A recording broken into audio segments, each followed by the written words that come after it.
Amante Padre Celestial, en este momento nos proponemos a estudiar el último tema de esta semana especial de evangelismo y de oración. Es un tema de extrema importancia, pues vamos a descubrir cómo resuelves tú el problema del pecado en el universo. Necesitamos tu ayuda, necesitamos tu bendición, y por esa razón te pedimos que tú vengas a nosotros por medio del ministerio de tu Santo Espíritu. Abre nuestras mentes, abre nuestros corazones, para que podamos comprender y aplicar las verdades de tu santo libro. Te lo pido en el nombre y por los méritos de Jesús. Amén. Problema cósmico, solución universal, es el título del tema de esta noche. Y quisiera comenzar leyendo una cita que encontramos en el libro Patriarcas y Profetas, página 55. Cuando hablamos del plan de la salvación, generalmente pensamos en términos muy limitados. Decimos, bueno, el Señor Jesucristo vino a morir por mí. El Señor Jesucristo vino a morir por los pecados de este mundo. Y hacemos del plan de la salvación algo muy estrecho, algo muy pequeño, como si el propósito del plan de la salvación fuera nada más salvarme a mí individualmente o salvar al mundo. Pero en esta cita que se encuentra en Patriarcas y Profetas, página 55, encontramos que el plan de salvación tiene un significado mucho más amplio. Dice la sierva de Dios bajo inspiración lo siguiente: pero el plan de redención tenía un propósito todavía más amplio y profundo que el de salvar al hombre. ¿Oyeron eso? Voy a leerlo de nuevo. Pero el plan de redención tenía un propósito todavía más amplio y profundo que el de salvar al hombre. Cristo no vino a la tierra solo por este motivo. Cristo no solo vino a esta tierra para salvarme a mí y para salvarte a ti. Vino con un propósito mayor, más amplio. ¿Y cuál es ese propósito? Sigue diciendo: no vino meramente para que los habitantes de este pequeño mundo acatasen la ley de Dios como debe ser acatada, es decir, obedecida, sino que vino para vindicar el carácter de Dios ante el universo. Mis hermanos y hermanas, Dios tiene un problema universal. Este mundo representa un problema en todo el universo para Dios. Continúo leyendo. A este resultado, es decir, el de vindicar el carácter de Dios, a este resultado de su gran sacrificio, a su influencia sobre los seres de otros mundos, así como sobre el hombre, se refirió el Salvador cuando poco antes de su crucifixión dijo: ahora es el juicio de este mundo, ahora el príncipe de este mundo será echado fuera, y yo, si fuere levantado de la tierra, a todos traeré a mí mismo. Y ahora escuchen, el acto de Cristo de morir por la salvación del hombre no solo haría accesible el cielo para los hombres. ¿Notaron eso? O sea que la muerte de Cristo no solo haría que el cielo fuera accesible para los seres humanos, sino que ante todo el universo justificaría a Dios y a su Hijo en su trato con la rebelión de Satanás. Demostraría la perpetuidad de la ley de Dios y revelaría la naturaleza y las consecuencias del pecado. Dios tiene un problema universal en sus manos.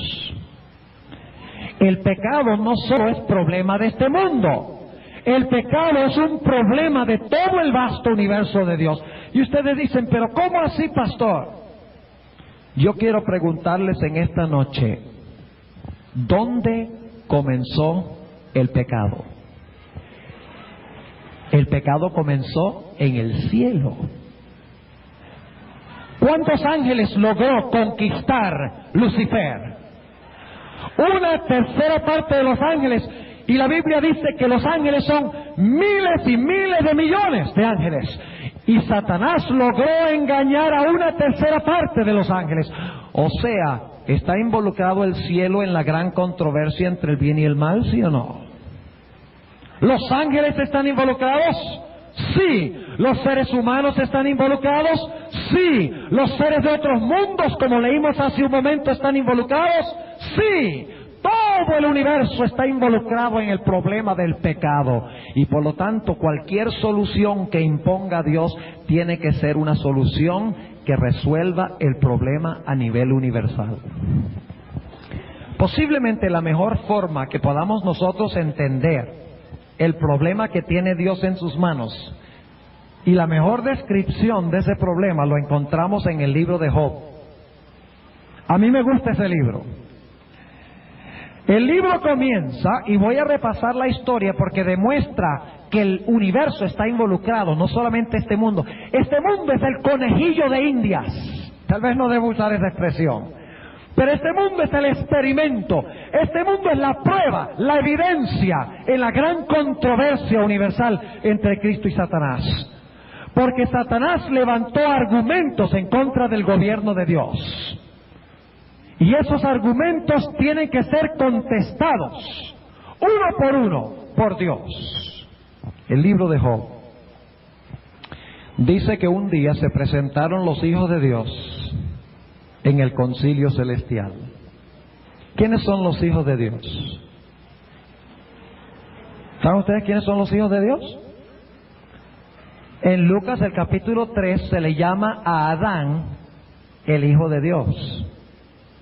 ¿A dónde fue colocado Adán para gobernar cuando fue creado? Adán era el patriarca del planeta Tierra. Fue delegado por Cristo, el Creador, para que Él representara al mundo en las reuniones celestiales. Dios tiene reuniones regulares en el cielo, reuniones de negocios. ¿Sabían ustedes eso?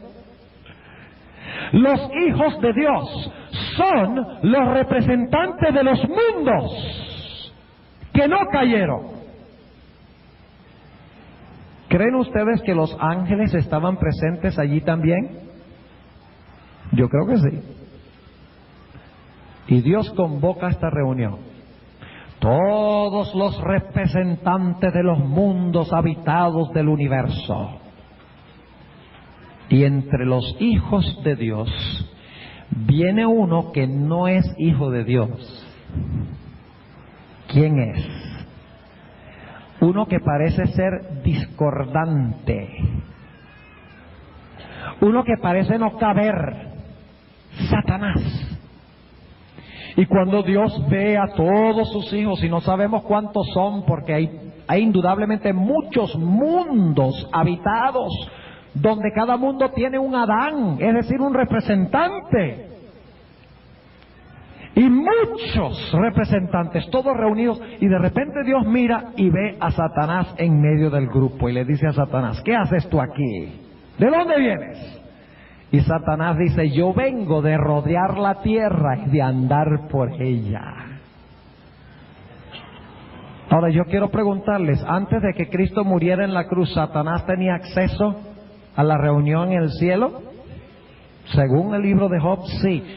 Satanás iba al cielo representando este mundo. ¿Quién debería haber ido para representar el mundo? Adán. ¿Pero quién fue en lugar de Adán? Satanás. Porque Satanás le quitó el dominio ¿a quién? A Adán. Así que Adán, como el más débil, tenía que acatarse al más fuerte, Satanás. Así que Satanás fue representando el mundo. Ahora yo quiero que ustedes noten que en el libro de Job, tenemos en realidad un juicio. Todo lo necesario para un juicio está allí. Los ángeles y los seres de los otros mundos son el jurado. El juez es ¿quién? Dios. ¿Estamos bien? El acusado es... ¿Quién es el acusado? A ver, diga más duro. ¿Quién es el acusado? ¿Quién? Ah, veo división en el campamento. El acusado no es Job. El acusado es Dios.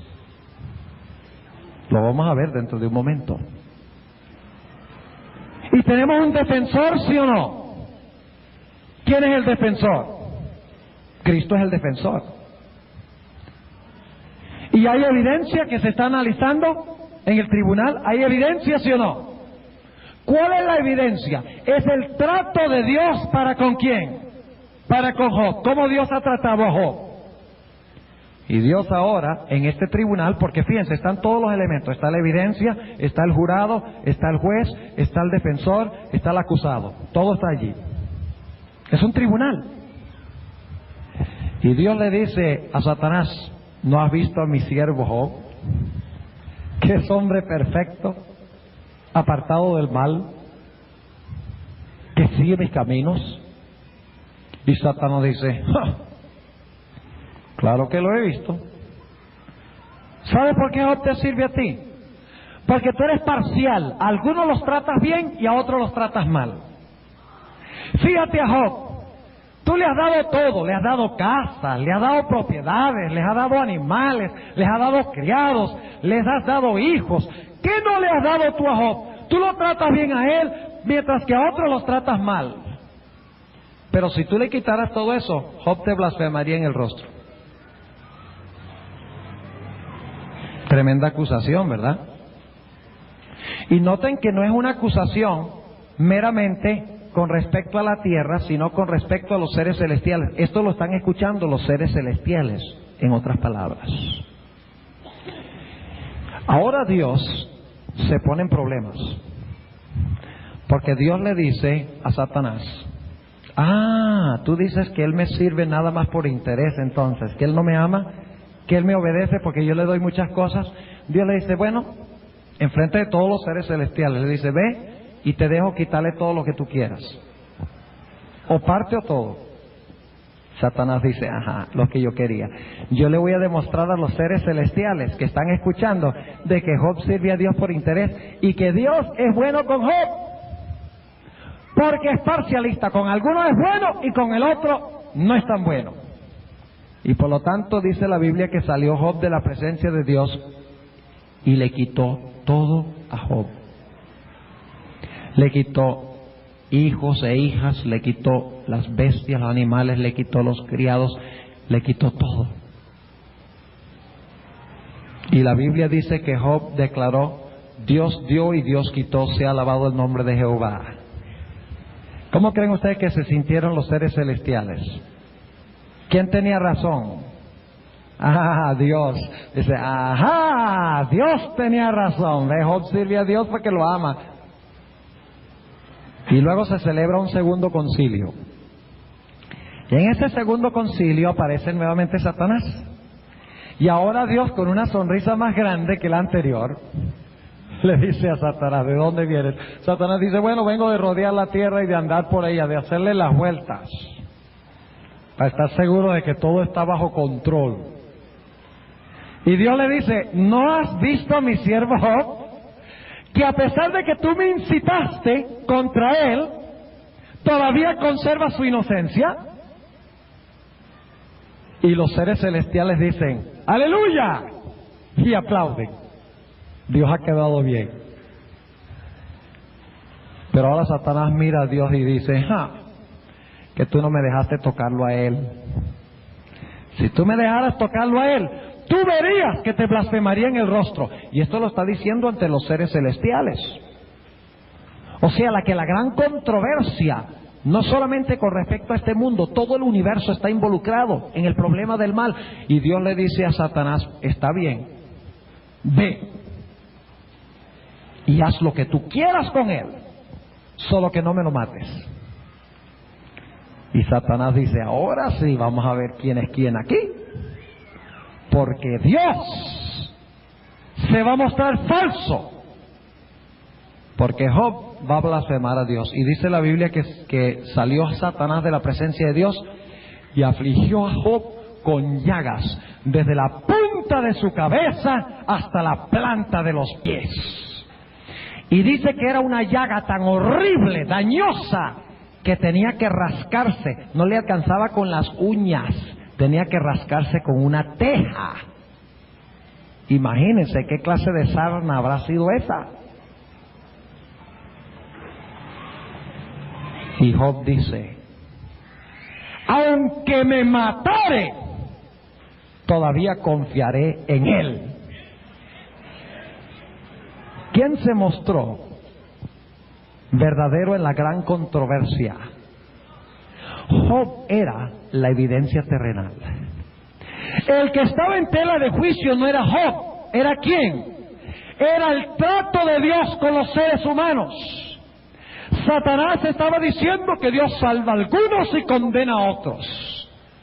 Satanás dice, mira, tú salvas a David, que era adúltero y asesino, y me excluyes a mí del cielo. Tú salvas a Salomón, que tenía 1000 mujeres y que gastó toda su vida despilfarrando su energía en los placeres del mundo, y tú lo salvas. Y tú condenas al pobre pagano en el África que nunca escuchó el nombre de Cristo. Tú salvas a Moisés y te lo llevas al cielo. Cuando Moisés se airó y golpeó la roca 2 veces, símbolo de tu persona, y te lo llevas al cielo ese pecador. Mientras que otros pecadores que hicieron menores cosas, tú los condenas. Tú no eres justo, tú no eres misericordioso, tú eres parcialista. Tú salvas a los que quieres y condenas a los que quieres. Ese es el problema que tiene Dios.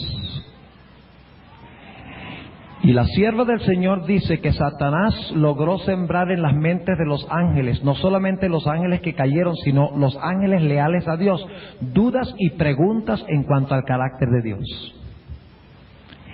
Los seres celestiales se estaban preguntando, oye, de verdad, mira a David, asesino y adúltero. Dios lo condena. Dios no lo condena, sino que lo salva. Y fíjense, Saúl, bueno, Saúl era malo, desobedeció a Dios. Y fíjense, Dios permite que el diablo se le meta. ¿Qué clase de Dios es ese? Salva a los que quiere, condena a los que quiere. Es un Dios parcial, es un Dios injusto, es un Dios arbitrario.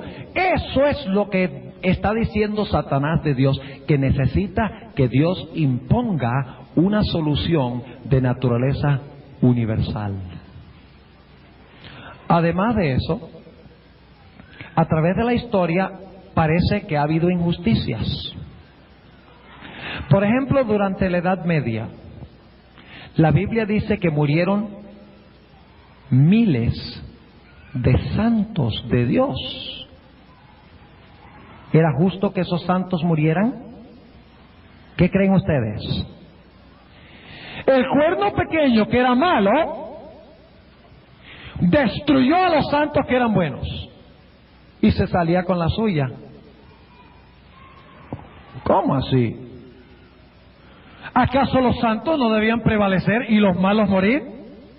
¿Cómo es que los santos mueren, los mártires mueren y los impíos prevalecen? ¿Qué justicia hay en eso? Y Satanás le dice eso a los seres celestiales, y los seres celestiales dicen, de verdad, fíjese, los buenos mueren y los malos predominan. Y por el otro lado, Dios salva a malos y a otros malos los condena.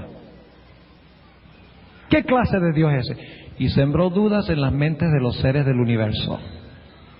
Ahora, yo quiero leer algunos versículos en esta noche que indican que el trabajo que hizo Cristo cuando vino a esta tierra y su trabajo en el cielo tiene en vista no solamente reconciliar a este mundo, sino reconciliar al universo.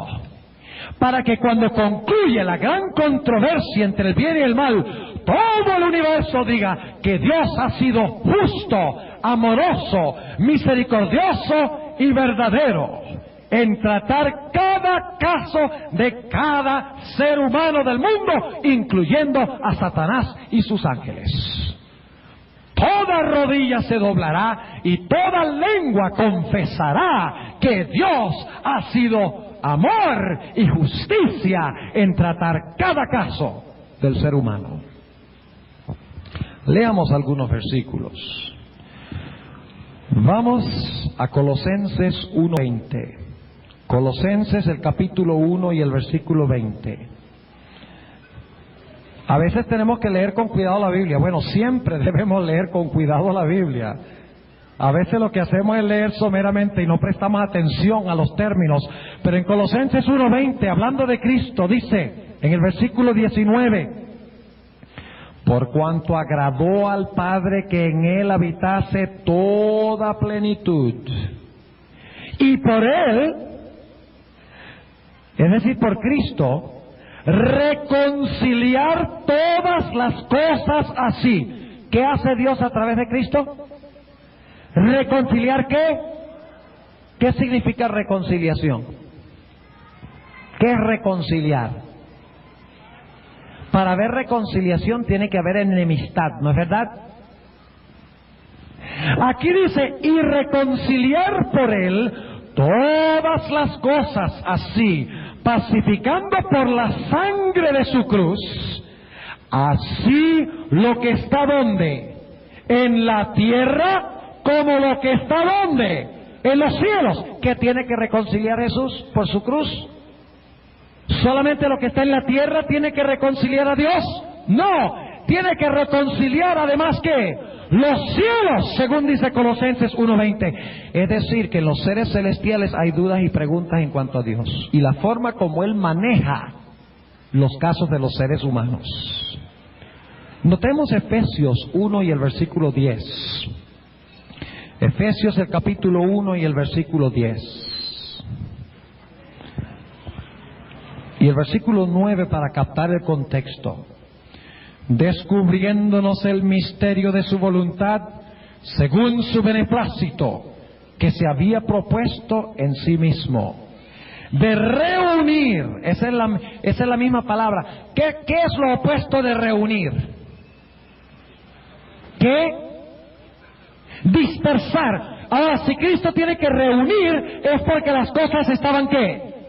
Dispersas. Dice, y de reunir todas las cosas en Cristo, en la dispensación del cumplimiento de los tiempos, así las que están ¿dónde? En los cielos, como las que están ¿dónde? En la tierra. ¿Qué tiene que reunir Cristo en sí mismo? El cielo y la tierra. ¿Qué tiene que reconciliar Cristo? El cielo y la tierra. No solamente la tierra, sino el cielo está involucrado en la gran controversia entre el bien y el mal. Hay preguntas en las mentes de los seres celestiales que tienen que ser respondidas. ¿Y dónde responde Dios esas preguntas? Las responde en el santuario. Y esta noche vamos a hablar cómo responde Dios a esas preguntas que tienen las personas. Los que nunca cayeron están involucrados, ¿verdad? Más están involucrados. ¿Quiénes más? Los ángeles que cayeron, ¿verdad? Porque ellos pretenden que Dios los excluyó a ellos por pecar, pero a otros pecadores Dios los entra. Y dicen, ¿por qué? Eso es injusto. Ve, Dios salva a unos pecadores y a otros pecadores los condena. Así que en primer lugar están involucrados los ángeles leales y están involucrados los ángeles caídos. ¿Quiénes más están involucrados? Los seres humanos penitentes, ¿verdad? Y también los seres humanos impenitentes. ¿Cuántos grupos de seres humanos hay en este mundo? 2. ¿Están todos involucrados en la gran controversia entre el bien y el mal? Sí. Los buenos y los malos, es decir, los penitentes y los impenitentes. Pero ¿quién más está involucrado? Además de los seres celestiales, los ángeles leales, Satanás y sus ángeles, los seres humanos penitentes e impenitentes, ¿quién más está involucrado? Dios y su santuario. Y cualquier solución al problema del pecado tiene que contestar las preguntas en las mentes de todos estos.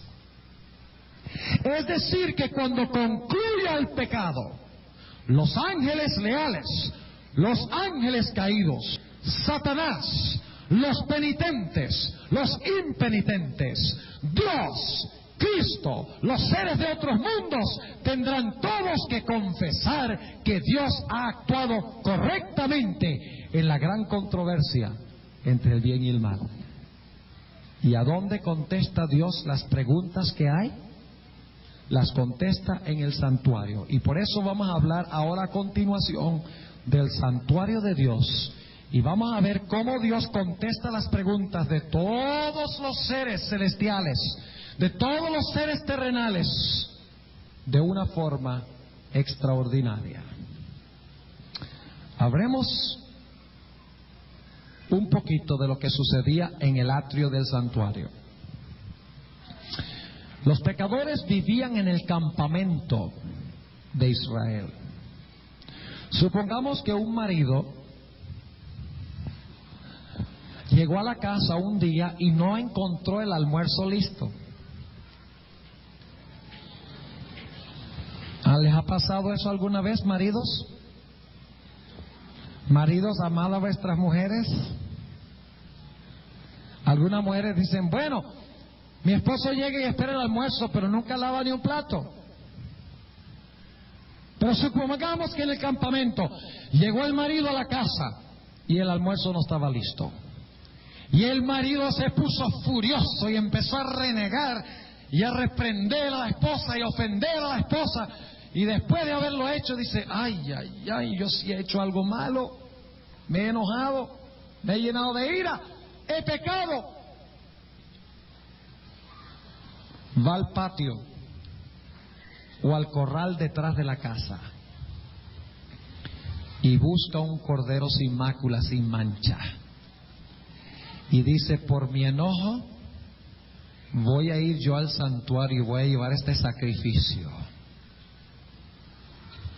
Y el individuo que se enojó con su esposa llega con el corderito de 1 año en sus brazos y va al santuario y entra por la puerta oriental del santuario, donde lo recibe el sacerdote. Imagínense la escena, tenemos que usar la imaginación. Por eso les estoy presentando un caso imaginario que indudablemente pasó, aunque había muchos otros pecados. Podía ser que un individuo le mintió a otro y fue y buscó su cordero. Cualquier pecado, el individuo debía buscar un cordero, un toro, un macho cabrío, un carnero, un animal prescrito por Dios, y debía traerlo a la puerta del santuario donde se encontraba con el sacerdote. El sacerdote dirigía al pecador dentro del atrio y lo llevaba al pie del altar. El sacerdote le daba al pecador un cuchillo. Y el sacerdote le decía al pecador, y ustedes pueden leer esto en Levítico 4, donde habla de diferentes clasificaciones de pecados. Hay pecados de príncipes, hay pecados de sacerdotes, hay pecados de la congregación, hay pecados de los humildes del pueblo, que vamos a leer dentro de un momento. Diferentes clases de pecados exigían diferentes clases de animales. Mientras más alto el rango, más caro el animal. Ustedes van a ver eso en Levítico 4. Por eso el sacerdote tenía que ofrecer un toro. Mientras que los humildes podían inclusive ofrecer un palomino, o dos palominos o dos palomas. Porque los pecados de los dirigentes son más graves que los pecados del común del pueblo, porque tienen más influencia. El sacerdote le decía al pecador: ahora coloca tus manos sobre la cabeza del cordero y confiesa tu pecado sobre su cabeza. Así el pecador colocaba sus manos sobre la cabeza de ese cordero y confesaba el pecado que había cometido. Y luego el sacerdote le decía: ahora toma el cuchillo que tienes en tu mano y degüella el animal. Córtale la garganta para que salga profusamente la sangre del animal, se desangre y se muera. Ahora imagínense ustedes la terrible escena. Aquí está este animalito inocente. ¿Cuánta culpabilidad tenía el cordero? 0. Era inmaculado, puro. Imagínese todo el año el pecador viendo ese corderito con la manada dando salticos en el patio de la casa. Y ahora tiene que tomar ese animal y mirar en los ojos de ese animalito, en los ojos de ese corderito inocente, y pensar en llevarlo al santuario y con sus propias manos confesar sus delitos, sus pecados sobre la cabeza del cordero, y luego con sus propias manos degollar al animal. Y esos ojos inocentes que antes lo miraban con cariño, esperando protección, ahora de repente el animal queda inerte sobre el altar. Terrible. ¿Saben ustedes que me puse a calcular el número de animales que se sacrificaron entre el tiempo cuando se estableció el sistema del santuario en el año 1445 a.C. hasta el año 70, cuando fue destruido el templo por los romanos? Nada más los sacrificios de la mañana y de la tarde, tomando en cuenta que el sábado se doblaban los sacrificios, se hacían 2 en la mañana y 2 en la tarde. ¿Saben ustedes cuántos animales, nada más en el servicio matutino y el servicio vespertino, se ofrecieron durante ese tiempo? 1.185.950 corderos degollados por las manos del pecador. Además de eso, había muchos otros sacrificios. Habían miles y posiblemente centenares de miles de sacrificios que se hacían en otras circunstancias.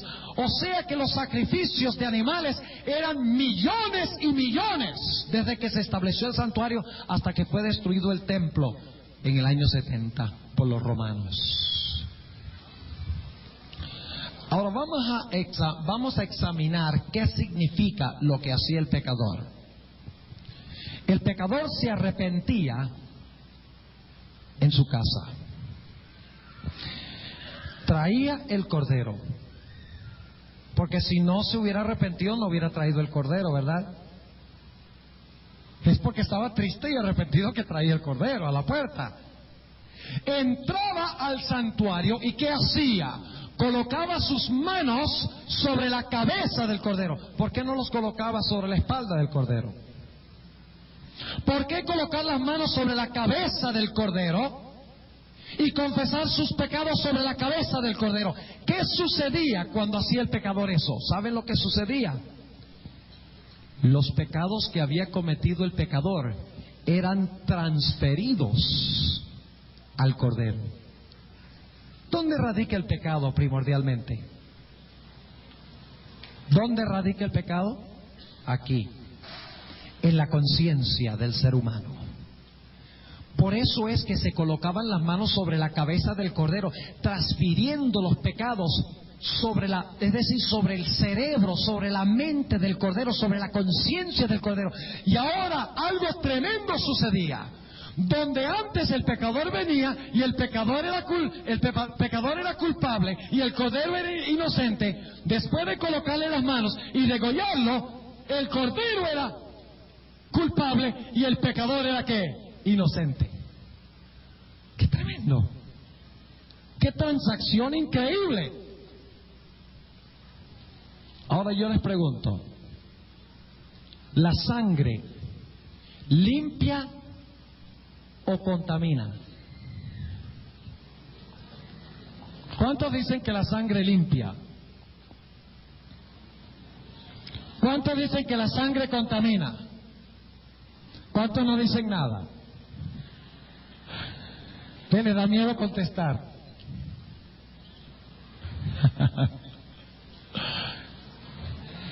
¿Acaso la Biblia no dice estos son los que han lavado sus ropas y las han emblanquecido en la sangre del Cordero? ¿Qué hace la sangre? Ahora sí, ¿no? La sangre limpia. Si confesamos nuestros pecados, Él es fiel y justo para perdonar nuestros pecados y limpiarnos de toda iniquidad. ¿Qué hace la sangre? La sangre limpia, pero también contamina. Y ustedes dicen, ¿cómo así que contamina? ¿A quién limpiaba la sangre? Al pecador. ¿A quién ensuciaba? ¿La sangre de qué se ensuciaba simbólicamente? La sangre del Cordero. Escuchen bien. Porque el pecador, al colocar sus manos sobre la cabeza del Cordero, ¿qué hacía? Transfería sus pecados al Cordero y el Cordero moría. La paga del pecado es ¿qué?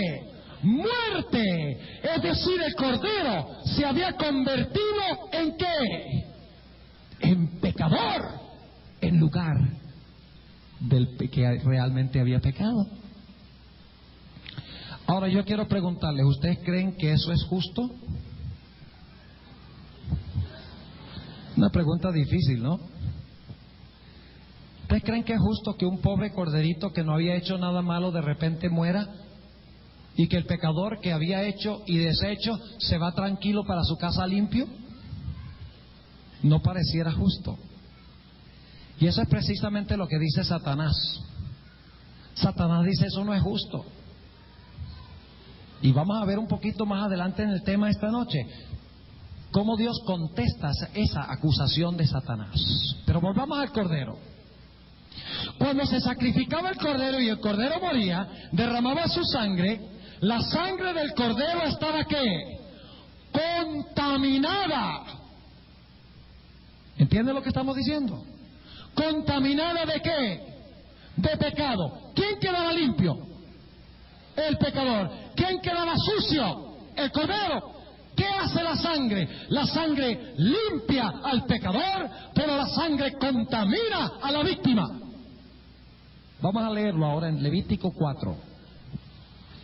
Levítico, el capítulo 4. Y no pierdan el hilo, porque esta noche vamos a hablar cómo Dios maravillosamente resuelve el problema del pecado en el santuario. Levítico, el capítulo 4. Y vamos a leer el versículo 4. Y aquí se hablan de varias clases de sacrificio, pero solamente vamos a leer uno. Versículo 4. Y traerá el becerro a la puerta del tabernáculo del testimonio delante de Jehová. ¿Y qué hará? Y pondrá su mano sobre la cabeza del becerro. ¿Y qué hará luego? Y lo degollará delante de Jehová. ¿Qué se hacía después de degollar el animal? Ahí ya se terminó todo, ¿no? Se acabó el servicio del santuario cuando se degolló el animal. El pecador se fue limpio e inocente y se acabó la historia. ¿Ah, no? ¿Qué se hacía con la sangre? Note lo que dice en el versículo 5. Y el sacerdote ungido hará ¿qué? Ungido tomará de la sangre del becerro y la traerá ¿a dónde? al tabernáculo del testimonio. Es decir, que él ahora trae sangre y la mete ¿dónde? Dentro del tabernáculo. ¿Y en qué condición se encuentra esa sangre? La sangre se encuentra inmunda, contaminada ¿de qué? Contaminada del pecado que fue confesado sobre la cabeza del animal inocente. ¿Era justo que el animal inocente muriera? No, porque el animal inocente no era culpable. Ahora, esperen un rato, vamos a ver algo tremendo aquí. No crean ustedes que Cristo el Cordero va a cargar las injusticias de los seres humanos para siempre. No crean ustedes que el sacrificio que hizo Cristo en la cruz como el Cordero de Dios significa que Él va a cargar para siempre los pecados de los seres humanos, que el inocente va a sufrir por los culpables. No.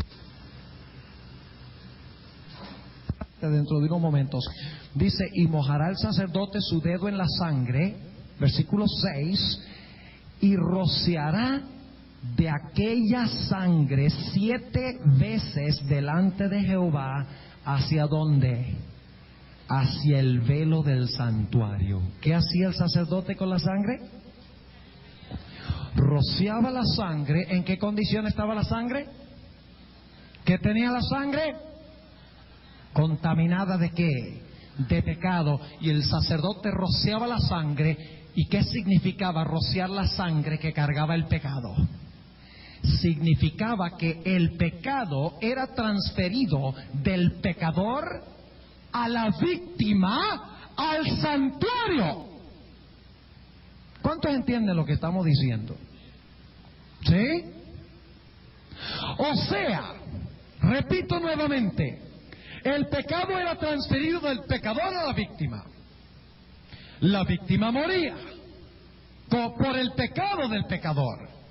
Y luego el sacerdote vivo tomaba la sangre y la rociaba sobre el velo, así transfiriendo el pecado del pecador al santuario. Ahora imagínense ustedes cómo habrá quedado ese velo después de un año.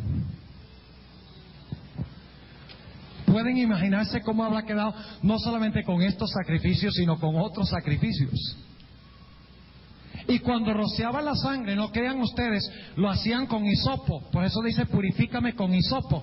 No crean ustedes que cuando echaba la sangre, que la sangre no le caía en las paredes y que caía en el altar de incienso y que caía en el suelo en diferentes partes. Y después de un año, imagínense el terrible olor que había en el santuario. ¿No es precisamente eso lo que dice la Biblia en cuanto al pecado? Ustedes conocen el texto donde dice que su hedor ha llegado a mis ¿qué? A mis narices, hablando del pecado de los seres humanos. Y así es que el pecado, día tras día, mes tras mes, era quitado del pecador, puesto sobre la víctima, transferido ¿a dónde? Transferido al santuario. ¿Y qué podía hacer el pecador? El pecador se podía ir a su casa diciendo: gran gozo hay en mi alma hoy. Se podía ir contento, porque él estaba limpio, purificado por la sangre. Pero la pobre víctima no podía decir eso. Ahora, ¿qué representa la víctima? La víctima representa a Cristo. Él es el Cordero sin defecto, es el Cordero de Dios que quita, ¿qué cosa? Que quita el pecado del mundo. La víctima es Cristo. ¿Y quiénes son los pecadores? Nosotros. ¿Con cuántos pecados murió Cristo? ¿Con los pecados de qué? Con los pecados de todo el mundo. Entonces todo el mundo se va a salvar. ¿Ah? ¿Qué dicen ustedes? ¿Se va a salvar todo el mundo? ¿O van a haber algunos perdidos? Va a haber algunos perdidos. Pero Cristo murió por los pecados ¿de qué? De todo el mundo. Ahora, quiero que recuerden una cosa muy importante. Escuchen bien lo que voy a decir. El Señor Jesucristo reúne en sí mismo dos símbolos que había en el tabernáculo. En el tabernáculo se necesitaban dos símbolos que representaban una sola cosa. En Jesús se reúnen el sacrificio y ¿qué más? Y el sacerdote. El problema es que en el Antiguo Testamento no se podía tener un solo símbolo, porque si mataban al sacerdote, ¿cómo podía llevar la sangre al santuario? ¿Entienden lo que estamos diciendo? Por eso necesitaban un cordero que muriera y luego el sacerdote vivo que llevara la sangre al santuario, llevando los pecados y colocándolos sobre el velo. Pero en Cristo se reúnen los dos símbolos. Es decir, que Cristo es la víctima que muere y es el sacerdote que vive. Ahora, Cristo cuando murió con los pecados de todo el mundo, ¿verdad? ¿Y qué hace Cristo después de su ascensión? ¿Lleva Cristo sangre dentro del santuario después de su ascensión? ¿Lleva sangre? No, Él no lleva sangre. Claro que lleva sangre, ¿no la lleva en las venas? ¿La lleva en las venas, sí o no? La sangre preciosa a donde fueron colocados los pecados por los cuales murió Cristo. Cristo entra al santuario con su sangre, según el libro de Hebreos, ¿sí o no? Sí, entra al santuario con su sangre. ¿Y qué hace con los pecados que entran al santuario? ¿Qué pasa con los pecados que nosotros elevamos en nuestras oraciones a Dios pidiendo perdón? ¿Qué es lo que sucede? Desde el año 31, cuando Cristo ascendió, está aplicando los beneficios de su sacrificio a individuos. Individuos que lo reclaman. Es decir, Cristo dice, yo morí por tus pecados. No digan ustedes que los judíos mataron a Cristo, ni digan que los romanos mataron a Cristo. ¿Quién mató a Cristo? Yo maté a Cristo. Nosotros los pecadores matamos a Cristo. Somos culpables. Pero desde el tiempo cuando Cristo ascendió, Él ahora toma su sangre y va ante su Padre. ¿Y qué hace con la sangre que lleva los pecados nuestros? Cuando los confesamos, ¿Él qué hace? Simbólicamente Él rocía su sangre, solo que ahora no es sangre en un recipiente, sino que es su sangre viva. Cristo le dice a su Padre, le dice, Padre, mi sangre, mi sangre, mi sangre. Cuando un pecador se arrepiente y confiesa sus pecados. ¿Y qué hace Jesús? Jesús va metiendo los pecados ¿dónde? Desde que ascendió. Todos los pecados, como en el Antiguo Testamento, van ¿qué? Van entrando y entrando y entrando y entrando al santuario. ¿Y cómo queda el santuario celestial? A ver, ¿cómo queda el santuario celestial? Contaminado. ¿Y cómo quedamos nosotros? Vaya maravilla de maravillas, ¿no? Los culpables se van limpiecitos por la sangre derramada y aplicada del Cordero. Pero el que era inocente muere por el pecado y transfiere el pecado ¿a dónde? Transfiere el pecado al santuario. Es decir, traslada el pecado al santuario. Ahora, algunas personas dicen, ¿cómo puede algo ser santo y contaminado al mismo tiempo? Yo quiero preguntarles algo. ¿Ese cordero era inocente en verdad, pero era también culpable? ¿Era santo y al mismo tiempo era impío el cordero? ¿Sí o no? ¿Cómo puede algo ser santo y pecador al mismo tiempo? Porque el cordero era inocente, pero los pecados los recibía. Era inocente y culpable. Algunos dicen, eso es ridículo, eso no puede ser. ¿Saben ustedes cómo funciona eso? Eso funciona de la siguiente forma. Cristo es la explicación de cómo el santuario puede ser inocente y al mismo tiempo culpable. ¿Qué representa el santuario? ¿Quién habita en el santuario? ¿Quién? Dios. Y cuando los pecados se depositan en el santuario, ¿quién está asimilando la culpa de los seres humanos? ¿Quién? A ver, ¿están durmiendo? Cuando los pecados entran al santuario, el santuario representa a Dios, donde Dios habita. Cuando los pecados entran al santuario, ¿quién está asumiendo la culpabilidad, la culpa por los pecados? Dios. Pero les pregunto, ¿es Dios culpable o es Dios inocente? Ahora fíjense, al mismo tiempo el santuario es inocente porque en realidad no cometió esos pecados, pero también es culpable porque los pecados fueron metidos allá, los pecados de otros. ¿No pasó lo mismo con Cristo? Díganme ustedes, ¿Cristo era un cordero inocente, sí o no? Vamos a leerlo en Hebreos capítulo 7. Hebreos el capítulo 7. Y vamos a leer en cuanto a Jesucristo, a ver si era inocente. Hebreos el capítulo 7 y el versículo 26, escuchen bien.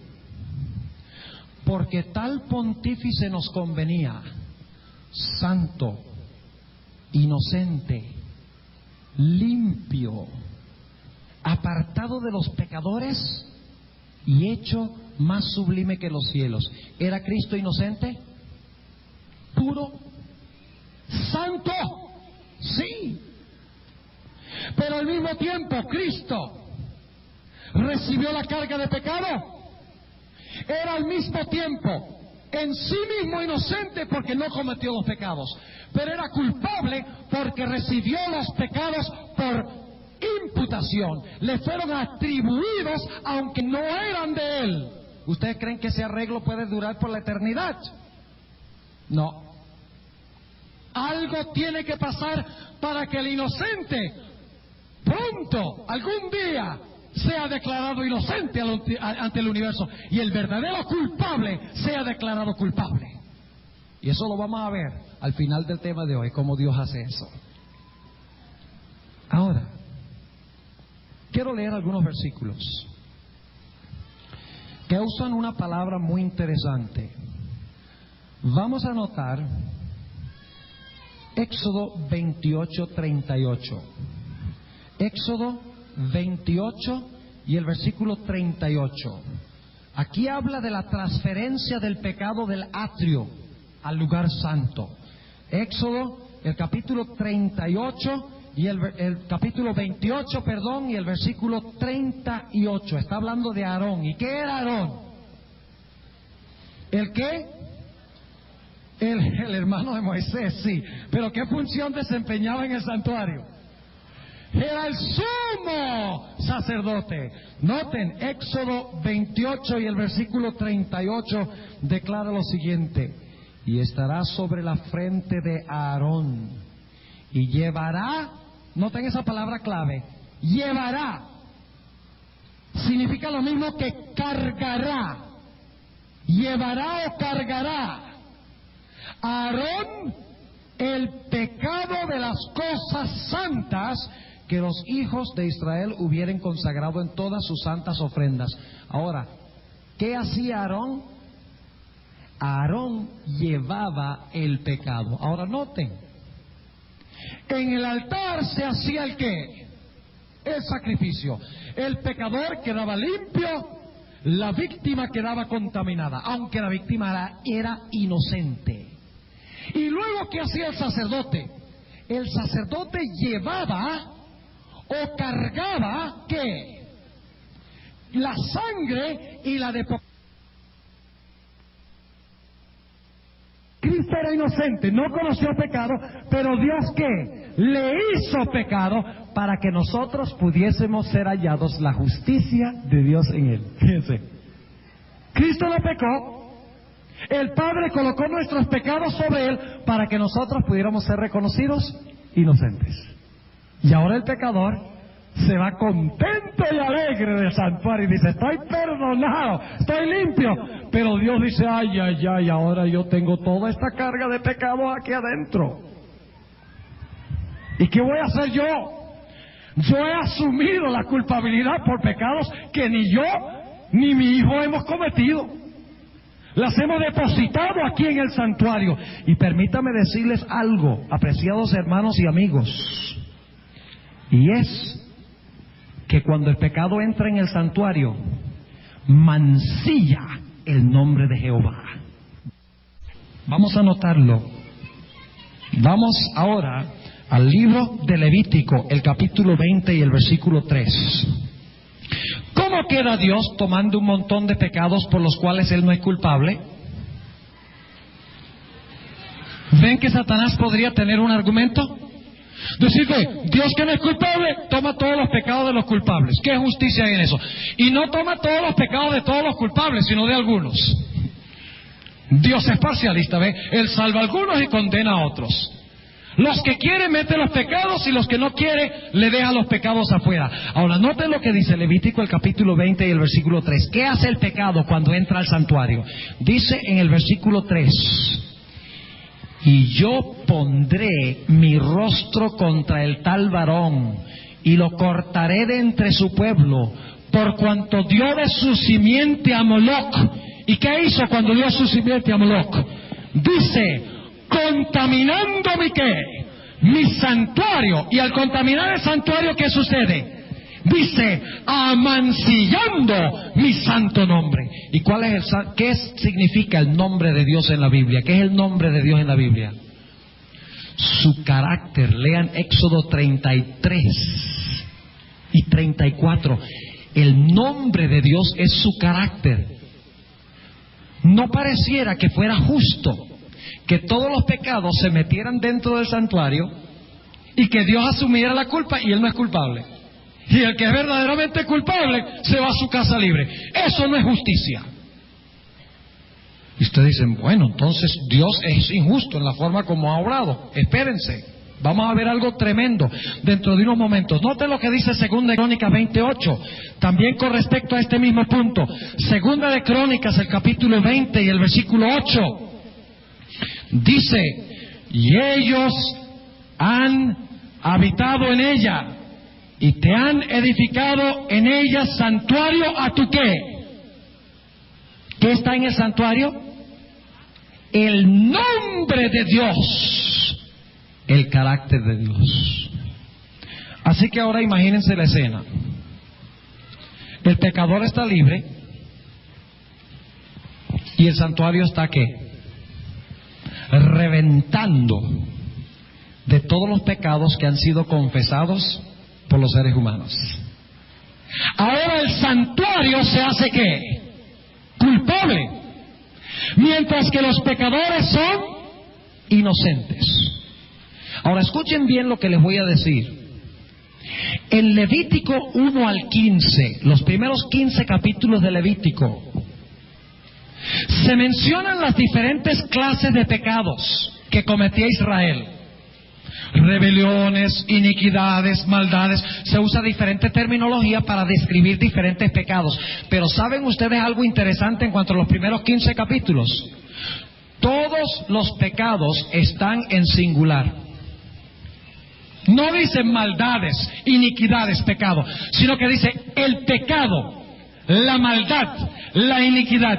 Porque del capítulo 1 al 15 de Levítico son los individuos que vienen al santuario para colocar sus pecados sobre el animal para que la sangre sea metida al santuario. Es para el beneficio de ¿quiénes? De los individuos. Por eso vez tras vez dice, el que pecare, el que hiciere mal, el que hiciere esto, el que hiciere lo otro. En los primeros 15 capítulos tiene que ver con los pecados de los individuos y ellos sacrifican los animales y meten los pecados dentro del santuario.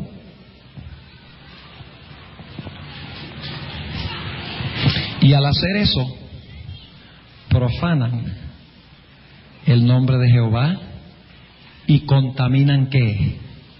El santuario. Ahora yo quiero preguntarles, hermanos y amigos, lo siguiente. ¿Puede la santidad y el pecado habitar juntos? Cuidado con la respuesta. ¿Dónde comenzó el pecado? Por un tiempo el pecado habitó en la presencia misma de Dios, ¿sí o no? Claro que sí.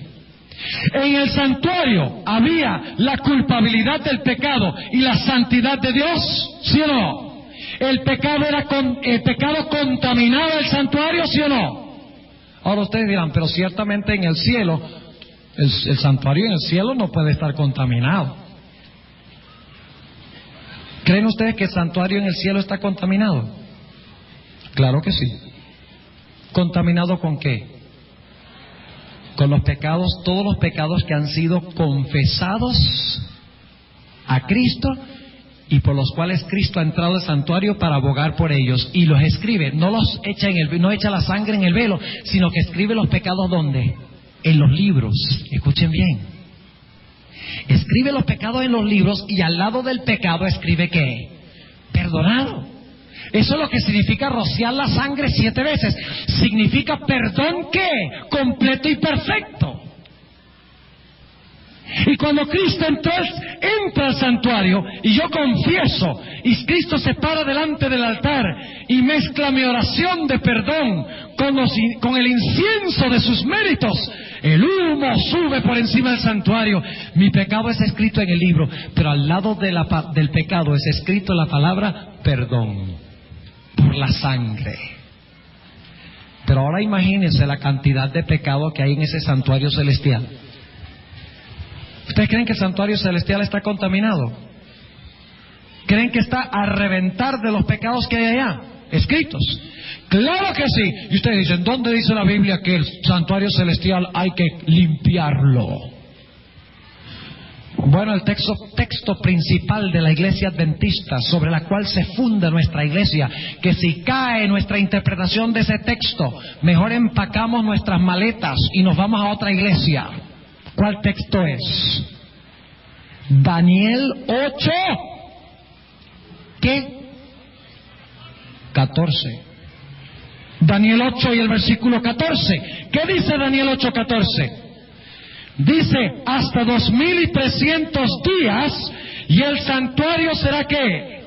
Y el santuario será purificado. ¿A cuál santuario se refiere eso? ¿Cuándo se cumple esa profecía? En 1844. ¿En la tierra había un santuario en 1844? ¿Se ha reconstruido el templo de los judíos? No. Así que si dice hasta 2300 días y el santuario será purificado, tiene que referirse a ¿cuál santuario? ¿Cuál santuario? El santuario celestial. Ahora noten lo que dice en el libro de Hebreos, corroborando este punto. Hebreos, vamos a anotar lo que dice en el libro de Hebreos, el capítulo 9 y el versículo 22 y 23. Dice, y casi todo es purificado según la ley, ¿con qué? Con sangre. ¿Qué hace la sangre? Purifica. ¿A quién purifica? Al pecador, hemos dicho. Sigamos leyendo. Y sin derramamiento de sangre no se hace ¿qué? Remisión. Cuando se derrama la sangre del cordero, ¿qué pasa con el pecador? Su pecado queda ¿qué? Remitido o perdonado. Pero ¿qué pasa con el santuario? Noten el versículo 23. Fue pues necesario que las figuras de las cosas celestiales. ¿Cuáles eran las figuras de las cosas celestiales? El santuario terrenal, ¿verdad? Dice, fue pues necesario que las figuras de las cosas celestiales fuesen purificadas con estas cosas. Es decir, ¿con cuáles cosas? El versículo anterior dice que se purificaba ¿con qué? Con sangre. Las figuras, es decir, el santuario terrenal, se purificaba ¿con qué? Con sangre. Pero ahora noten lo que dice la última parte del versículo. Empero las mismas cosas celestiales, con mejores sacrificios que estos. ¿Hay que purificar las cosas celestiales con un mejor sacrificio que el de animales? Claro que sí. ¿Hay que purificar el santuario en el cielo? Claro que sí. ¿De qué hay que purificarlo? Del pecado. Ahora vayamos a otro punto. No pierdan el hilo. Porque todo lo que estamos hablando lleva una secuencia. Vamos a llegar al clímax de la gran controversia entre el bien y el mal. Y vamos a ver la sabiduría de Dios en resolver el problema del pecado. Algunos dicen, ¿por qué Dios ha dejado que la historia del mundo dure tanto tiempo, tan largo? Porque Dios quiere que el universo quede vacunado para que no se levante otra vez el pecado. Ahora, ¿cuántas formas había para el pecado entrar al santuario? 2. La primera forma en que el pecado entraba al santuario era legalmente. Es lo que hemos hablado. La forma legal de introducir el pecado al santuario era cuando un pecador llegaba, colocaba sus manos sobre la cabeza del animal, degollaba el animal, la sangre era tomada y el pecado era transferido al santuario. Así entraba legalmente el pecado al santuario. Pero había una forma ilegal también de meter el pecado al santuario. Y esto es lo que muchas personas desconocen. Porque no solamente los pecados de los santos entran al santuario, sino los pecados de ¿quiénes? De los impíos. ¿Acaso en el juicio Dios no va a examinar los casos de los buenos y los malos según la Biblia? ¿No dice que es menester que todos nosotros comparezcamos ante el tribunal de Cristo? ¿Sí o no? Entonces, ¿los pecados de los malos también entran al santuario? ¿Son registrados en el santuario? Sí. Vamos a leer algunos versículos. Noten el libro de Números, el capítulo 19. Números, el capítulo 19. Y vamos a leer los versículos 13 y también el versículo 20. Números, el capítulo 19 y el versículo 13 y también el versículo 20. Dice: cualquiera que tocare en muerto, en persona de hombre que estuviere muerto, y no se purificare, el tabernáculo de Jehová, ¿qué dice? El tabernáculo de Jehová contaminó. O sea que el que no se purificaba con la sangre o con el agua, ¿qué pasaba con el tabernáculo? ¿El tabernáculo se contaminaba con ese pecado, sí o no? Sí. Sigue diciendo: y aquella persona será cortada de Israel, por cuanto el agua de la separación no fue rociada sobre él, inmundo será, y su inmundicia será ¿qué? Sobre él. Note lo que dice el versículo 20: y el que fuere inmundo y no se purificare, la tal persona será cortada de entre la congregación, por cuanto ¿qué hizo? Contaminó el tabernáculo de Jehová. Las obras malas también contaminan el tabernáculo, aun cuando no se hace un sacrificio para meter los pecados legalmente, ¿sí o no? Claro que sí. Los pecados de los impíos que no entran a través de la sangre del Cordero también contaminan el santuario. No olviden eso. Vamos a leer algunos versículos más. Ezequiel 23, sobre la entrada ilegal de los pecados. La entrada legal y normal es a través de la sangre del Cordero. Pero noten lo que dice Ezequiel, el capítulo 23 y el versículo 38 y 39. Ezequiel 23 y el versículo 38 y el versículo 39.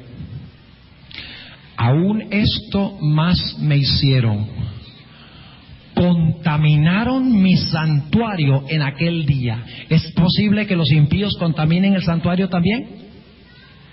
La sangre del Cordero contaminaba legalmente el santuario con el pecado, cuando el pecado se introducía a través de la sangre. Pero aquí dice que inclusive aquellas personas que hacen el mal contaminan el santuario. ¿Y cómo lo contaminaron? Dice: y profanaron ¿qué cosa? Mis sábados. Y luego dice en el versículo 39: pues habiendo sacrificado sus hijos a sus ídolos, entrábanse en mi santuario el mismo día. ¿Para qué? Para contaminarlo. Y he aquí, así hicieron en medio de mi casa. ¿Los pecados de los impíos también contaminan el santuario? Sí. ¿Pero entran sus pecados por la sangre del Cordero? No entra a través de la sangre del Cordero. Recuerden eso. Leamos un par de textos más. Levítico 20 y el versículo 3. Levítico el capítulo 20 y el versículo 3.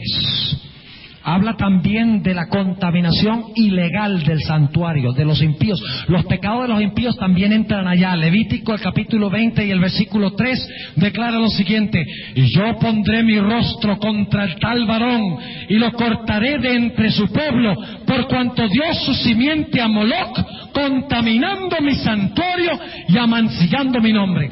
Dos formas de introducir el pecado al santuario: una forma legal para perdón y otra forma ilegal, la introducción del pecado por parte de los impíos. Ahora imagínense la escena. En el Antiguo Testamento, durante todo el año entraba el pecado, tanto legal como ilegal, de los pecadores arrepentidos, de los penitentes y de los impenitentes. Entraba y entraba y entraba el santuario, y la sangre se depositaba y se depositaba. El santuario estaba a reventar de pecados, y así está el santuario celestial, lleno de pecado, tanto de los penitentes que metieron sus pecados por la sangre, como de los impenitentes cuyos pecados han entrado, pero no a través de la sangre. Recuerden ese detalle que es muy, muy importante. Ahora surge la pregunta: ¿había algún momento en el año cuando todos esos pecados eran limpiados? ¿Cuántas veces al año? Una vez al año al principio del año, ¿no? ¿Cuándo se limpiaban los pecados? Al final del año, escuchen bien. Los pecados se limpiaban al final del año religioso judío. ¿Cuándo esperaríamos que Cristo va a limpiar el santuario celestial? ¿Cuando ascendió al cielo o hacia el final de la historia del planeta Tierra? Hacia el final de la historia, para cumplir lo que dice el tipo.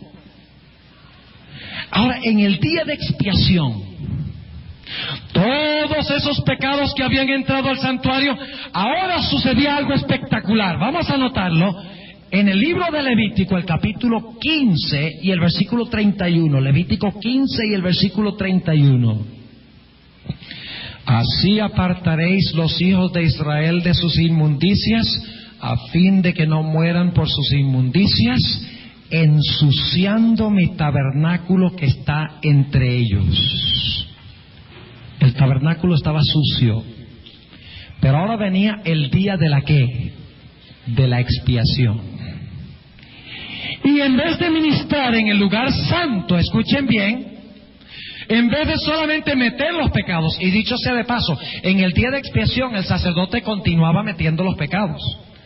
Porque lo primero que hacía en el día de expiación era sacrificar un animal por los pecados del pueblo. Si ese no fuera el caso, si Cristo está ahora en el día de la expiación, ya se hubiera cerrado la administración del santuario, si hubiera abandonado su obra del lugar santo y nada más estuviera en el lugar santísimo, entonces estaríamos todos perdidos, porque en el día de expiación se continuaba metiendo los pecados y al mismo tiempo que se hacía. Y al mismo tiempo, luego al final, se sacaban los pecados que estaban allí. Ahora vamos al libro de Levítico, el capítulo 16. ¿A quiénes beneficiaba el día de expiación? ¿Por quiénes se hacía el día de expiación? Por todos los impíos. ¿Para quiénes era el día de expiación? ¿Para todo el mundo? El día de expiación era exclusivamente para tratar los pecados de los penitentes. El servicio en sí del día de expiación. Y ustedes dicen, ¿y los impenitentes qué? Ya vamos a llegar a eso. Levítico 16 y el versículo 16. En Levítico 16 no entran en perspectiva los impíos. En Levítico 23 sí, pero en Levítico 16 no. Dice en el versículo 16, y vamos a leer en el versículo, empezando en el versículo 15. Después degollará en expiación el macho cabrío que era del pueblo, y meterá la sangre de él del velo adentro, y hará de su sangre como hizo de la sangre del becerro, y esparcirá sobre la cubierta y delante de la cubierta, es decir, entrará al lugar santísimo y rociará la sangre 7 veces, y de esa forma, ¿qué iba a suceder? Lo que iba a suceder es que el sacerdote iba a recoger todos los pecados sobre sí mismo nuevamente. Escuchen bien. ¿Era el santuario culpable de esos pecados? ¿Era Cristo culpable de esos pecados? ¿Quiénes eran culpables por esos pecados? ¿Quiénes? Ustedes dicen que los pecadores, en cierto sentido sí, pero en otro sentido no. Ahora noten lo que dice el versículo 16. Y limpiará ¿qué? El santuario. Si hay que limpiarlo es porque estaba ¿cómo? Sucio. ¿Y cómo se ensució? A través de todos los pecados de los penitentes que entraron al santuario. Y limpiará el santuario de las ¿qué? De las inmundicias ¿de quiénes? De los hijos de Israel. ¿Quiénes entran en perspectiva en el día de expiación? ¿Los filisteos? ¿Los moabitas? ¿Los amonitas? ¿Los egipcios entran en perspectiva? No. ¿Quiénes entran en perspectiva el día de expiación? Los que pretenden servir al Dios verdadero. Solo los que han profesado servir a Dios. Y limpiará el santuario de las inmundicias de los hijos de Israel, y de sus rebeliones y de todos sus pecados. Ahora es interesante, esas 3 palabras son las que se usan en los capítulos 1 al 15, pero siempre se usan en singular.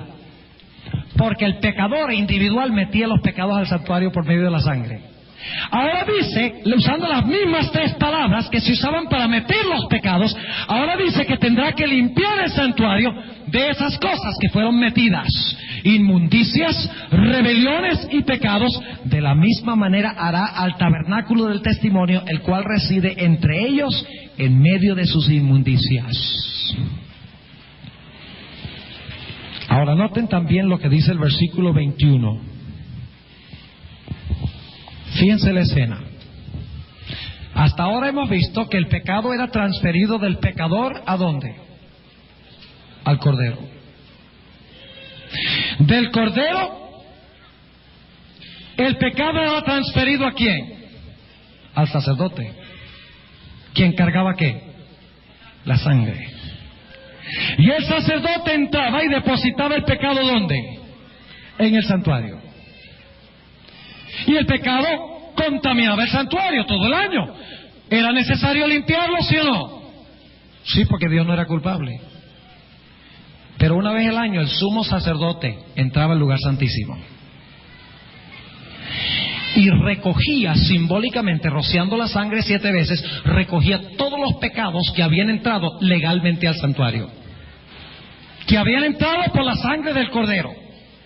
Los recogía todos, ¿y qué hacía? Los tomaba ¿sobre qué? Sobre sí, nuevamente. ¿Y qué hacía? Daba vuelta, cargando todos los pecados sobre sí mismo, y salía ¿dónde? Salía al atrio. ¿Y qué había en el atrio? ¿Ustedes recuerdan que se había escogido en el día de expiación cuántos machos cabríos? 2. ¿El primero era para quién? No, el primero era para Jehová. Ese es el que se sacrificaba y se rociaba la sangre, ¿ve? Para purificar el santuario. Pero después que el santuario estaba purificado, salía y entraba en perspectiva ¿quién? El segundo macho cabrío. Ahora, si el primer macho cabrío era para el Señor, ¿para quién creen ustedes que era el otro macho cabrío? Para Satanás. Inclusive los judíos hasta el día de hoy conciben de Azazel como el príncipe de los demonios. Es el concepto judío. O sea que el segundo macho cabrío representaba ¿a quién? Representaba a no a los impíos, sino que representaba ¿a quién? A Satanás. Ahora yo quiero preguntar, ¿quién ultimadamente es culpable del pecado? ¿Quién ¿Quién es el que lleva a los seres humanos a pecar? ¿Cristo? Satanás. ¿Quién es el originador del pecado? ¿Quién es el perpetuador del pecado? ¿Quién es ultimadamente responsable del pecado? Satanás. ¿Y ustedes creen que es justo que Satanás salga libre? No. Así era que el sumo sacerdote tomaba sobre sí todos los pecados y salía a la puerta del atrio donde estaba Azazel. ¿Y qué hacía? Noten el versículo 21. Y pondrá Aarón ambas manos suyas. ¿Qué era Aarón? ¿A quién simboliza Aarón? A Cristo. Pondrá ambas manos suyas sobre la cabeza del macho cabrío vivo. Noten que el macho cabrío no muere por los pecados, pero sobre él se coloca la responsabilidad y el castigo final por los pecados de los seres humanos, porque Dios no es responsable. ¿Quién es responsable? Satanás. Y dice, y confesará sobre él. ¿Sobre quién? Sobre Azazel. Todas las iniquidades de los hijos de Israel y todas sus rebeliones y todos sus pecados, poniéndolos así sobre la cabeza del macho cabrío. ¿Y qué pasará? Y lo enviará al desierto por mano de un hombre destinado para esto. Ahora no pierdan el simbolismo de lo que estamos hablando aquí, no pierdan la concentración. ¿Qué representa Aarón? A Cristo. ¿Qué representa Azazel? Satanás. ¿Qué representa la sangre del lugar santo? Los pecados. El sacerdote entra y toma todos los pecados de los penitentes que fueron metidos al santuario legalmente. Noten que hasta que termine el día no se hace nada con los que metieron los pecados ilegalmente. Y el sacerdote toma sobre sí los pecados. ¿Y qué hace? Va y los coloca ¿sobre quién? Sobre Satanás. Sobre Satanás, el responsable del pecado. Y ahora el santuario queda ¿qué? Limpio. Y la reputación de Dios queda ¿qué? Limpia. ¿Ha recibido el pecado su provisión final y su castigo final? El que es verdaderamente culpable es castigado. Sí, noten, el pecador es inocente. El pecado va al Cordero. El Cordero lo mete al santuario. De esa forma el pecador queda libre del pecado.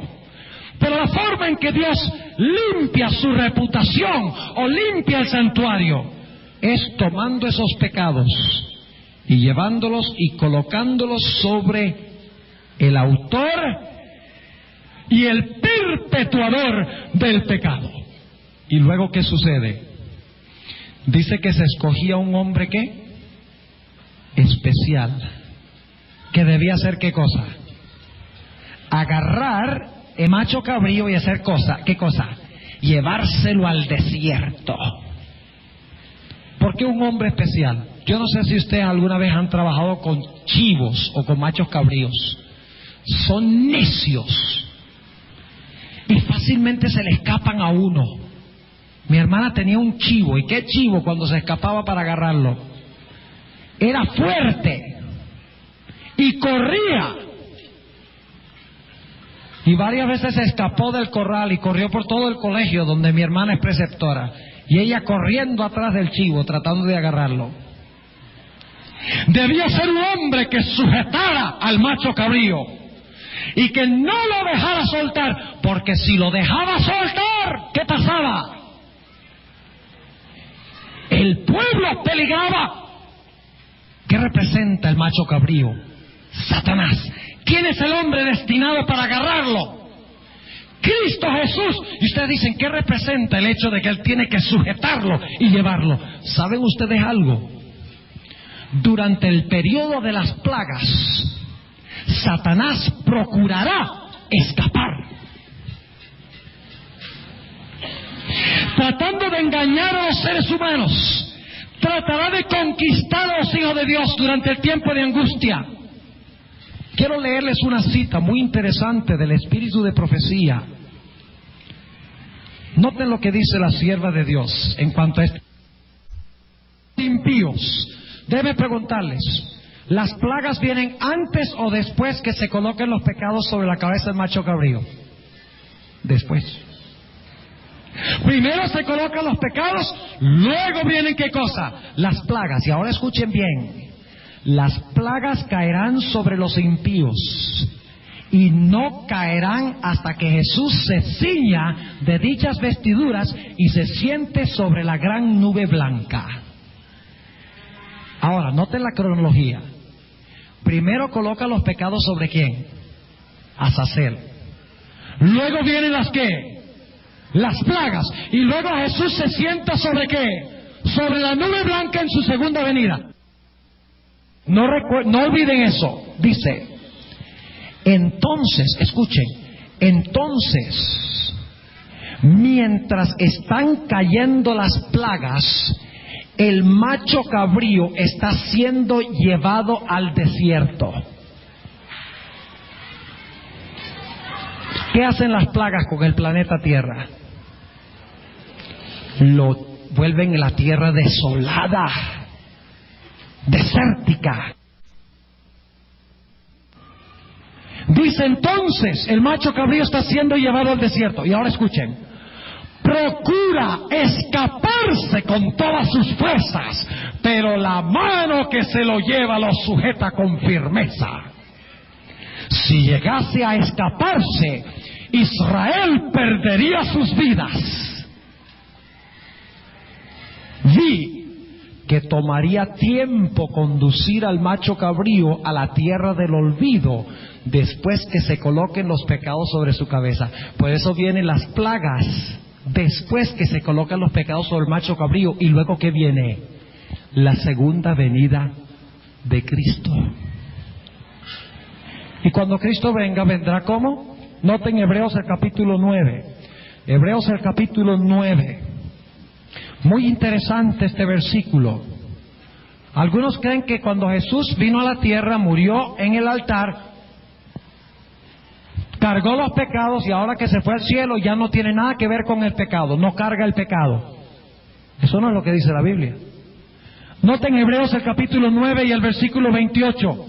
Así también Cristo fue ofrecido una vez para agotar los pecados de muchos, y la segunda vez que sin pecado será visto de los que le esperan para salud.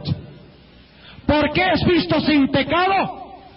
Porque los pecados antes que Él venga habrán sido colocados ¿dónde? Sobre la cabeza del verdadero responsable del pecado.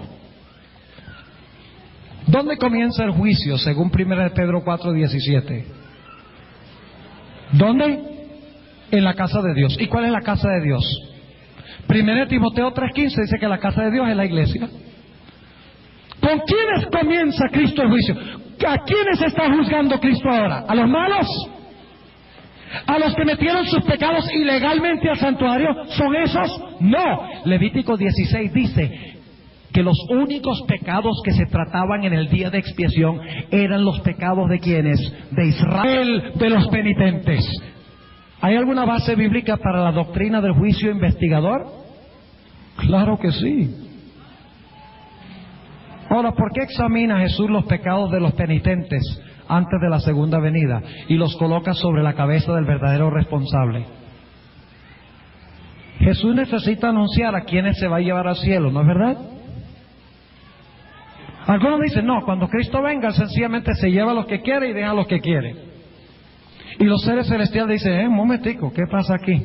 ¿Por qué te llevas a estos y dejas a los otros? Ah, porque yo sé todas las cosas. Dios no va a dejar cabos sin atar. Dios hace un juicio y examina cada caso ahora en el juicio de los que metieron sus pecados al santuario. Y el propósito es que Él pueda llevarse al cielo los que pasen en el juicio. ¿Entienden lo que estoy diciendo?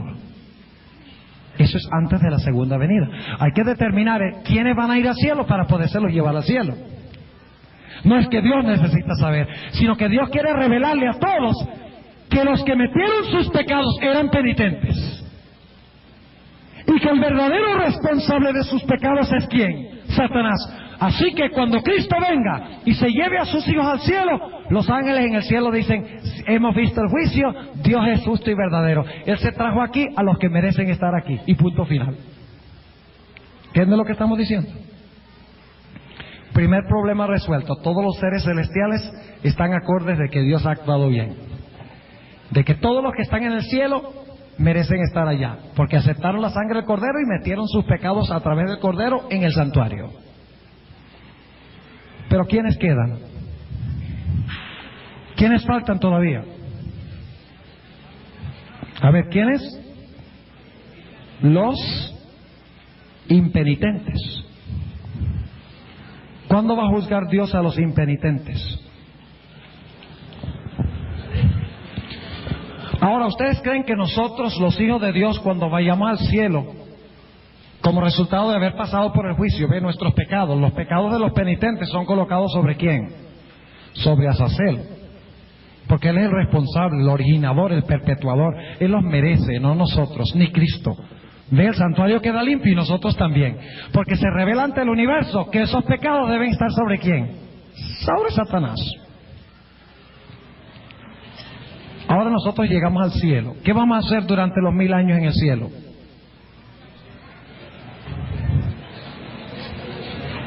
A echarnos una siesta por 1000 años. ¿Qué vamos a hacer?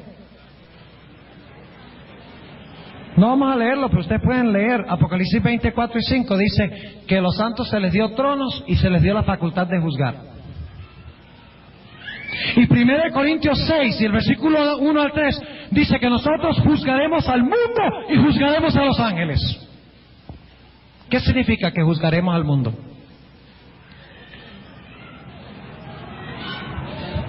¿Qué es el mundo en la Biblia? No améis al mundo ni las cosas que están en el mundo. Adúlteros y adúlteras, ¿no sabéis que la amistad del mundo es enemistad con Dios? El mundo los aborreció porque no son del mundo. En la Biblia la palabra mundo significa los impenitentes.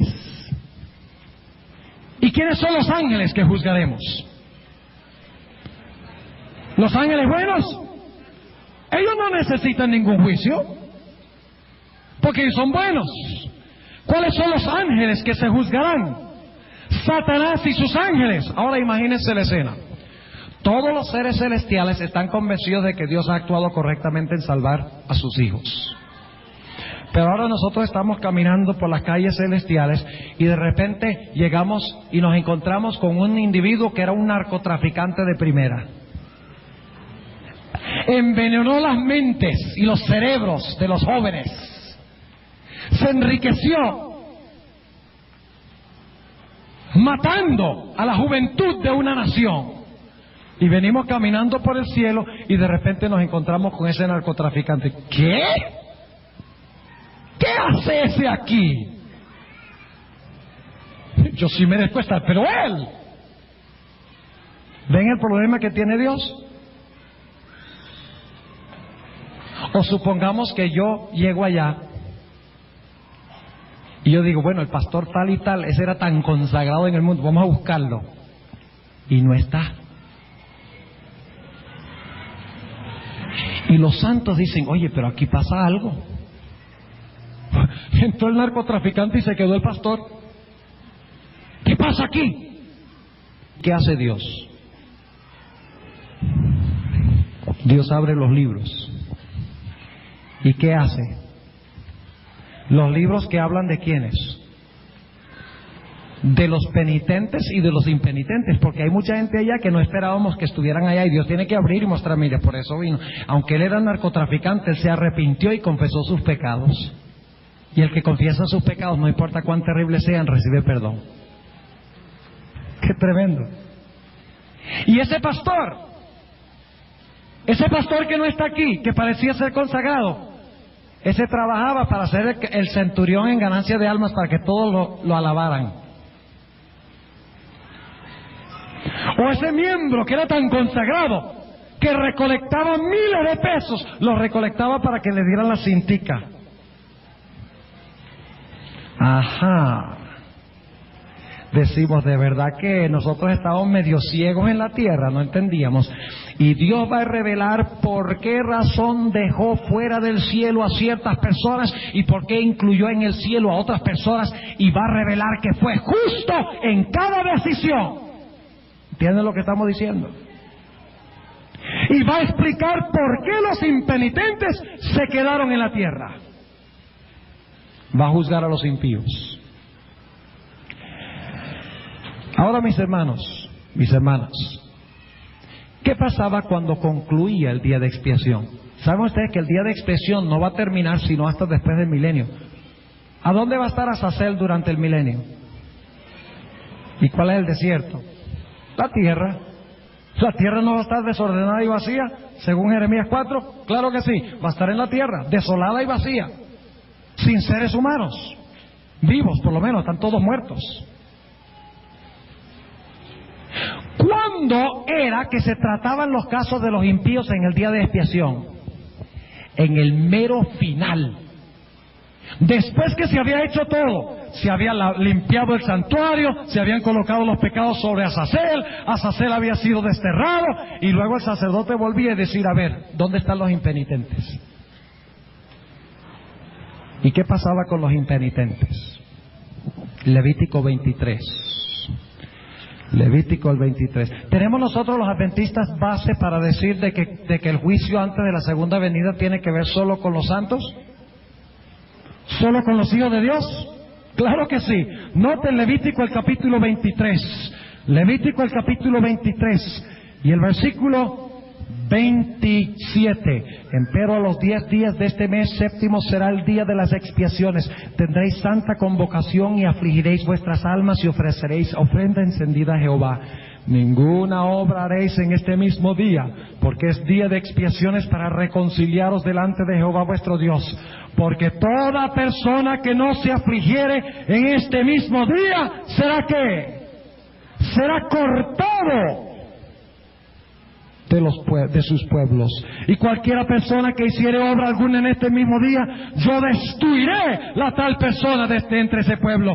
Ninguna obra haréis. Estatuto perpetuo es por vuestras edades en todas vuestras habitaciones. ¿Qué pasaba con los impenitentes? Los impenitentes eran ¿qué? Cortados. Ahora vamos a concluir el tema haciéndonos esta pregunta. ¿Cuándo eran cortados los impenitentes? Después del destierro de Azazel, cuando el sacerdote volvía. ¿Cuándo serán cortados los impíos? Los impíos serán cortados después del destierro de Satanás. Noten qué interesante el simbolismo que tenemos aquí. Ahora, ¿qué es lo único que puede expiar el pecado de una persona? ¿Qué es lo único que puede expiar o satisfacer las demandas de la ley en el pecado de una persona? ¿Qué cosa? Yo sabía que ustedes iban a decir eso, pero eso no es lo único. Hay otra cosa que puede expiar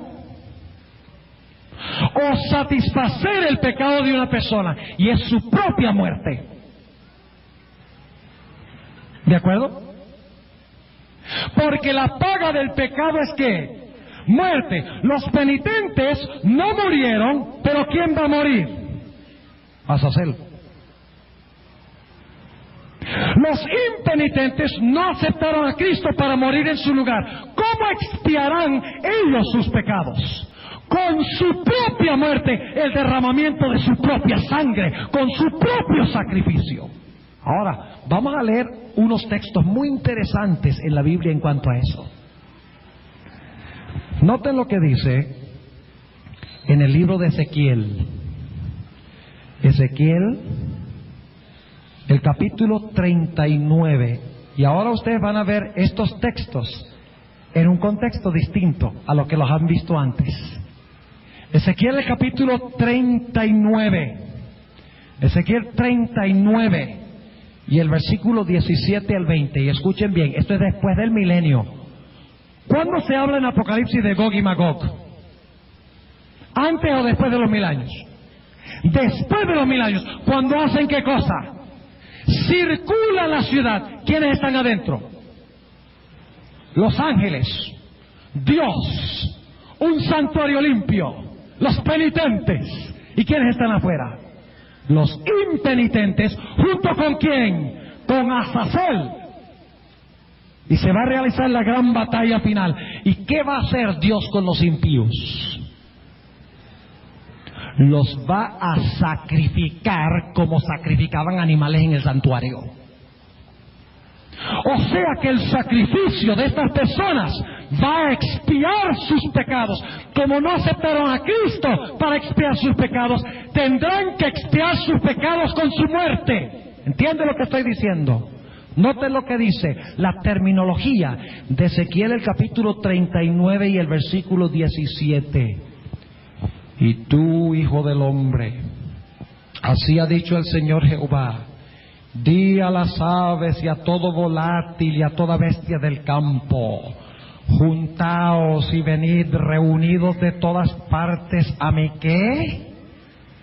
¿A mi qué? A mi víctima que os ¿qué? Sacrifico. Este es el sacrificio de ¿quiénes? De los impíos. No aceptaron el sacrificio de Cristo, por lo tanto ellos tendrán que ser ¿qué? Sacrificados. Un sacrificio grande sobre los montes de Israel. Y comeréis carne y beberéis sangre.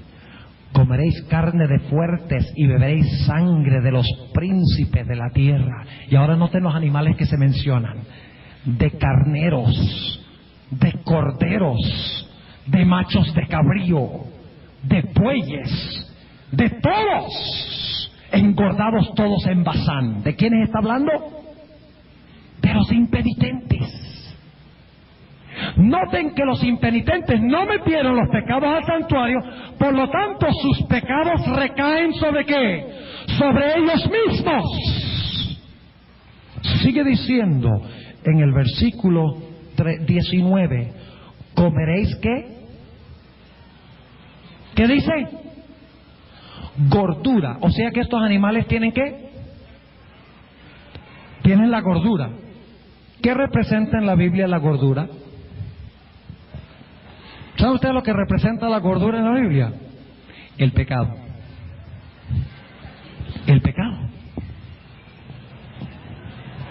¿Qué es lo que estos no han separado de sí mismos?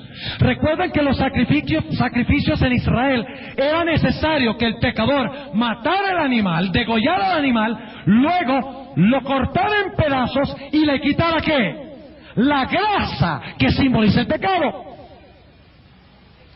Pero los impíos tienen ¿qué cosa? La grasa. No ha sido separado de ellos ¿qué? El pecado. ¿Y por qué no ha sido separado? Porque no ha sido metido por la sangre ¿dónde? Al santuario. Y si no está en el santuario, ¿dónde está?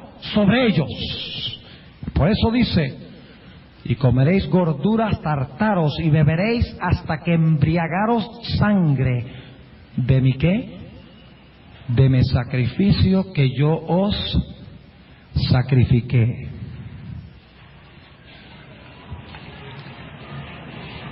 Ahora, ¿qué va a pasar con los impíos después que sean sacrificados? ¿Qué es lo que va a caer del cielo? Fuego. ¿Qué pasaba con el animal sobre el altar después que el animal era sacrificado?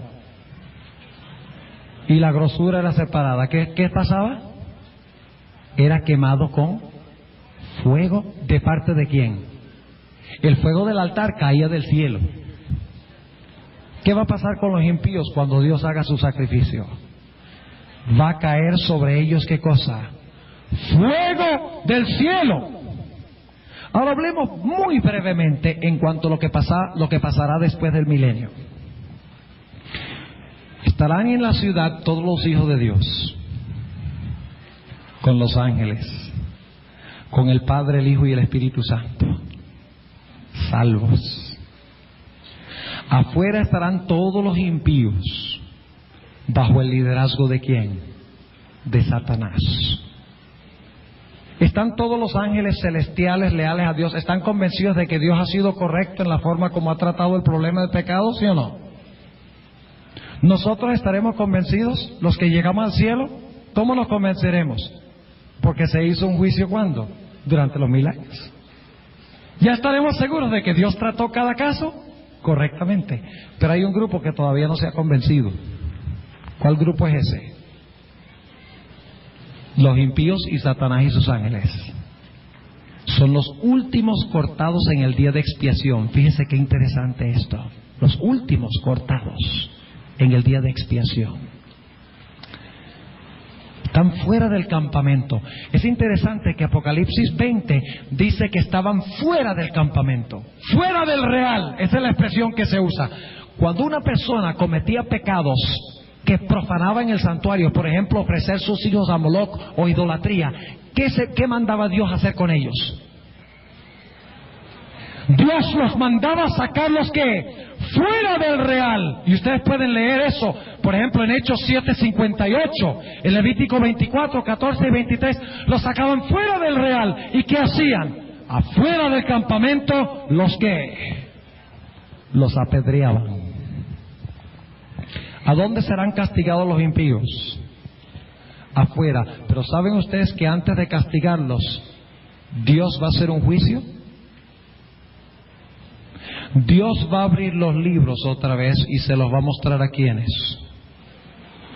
a Satanás y sus ángeles y a todos los malos. ¿Dónde se encuentra eso en la Biblia? En Apocalipsis 20:11.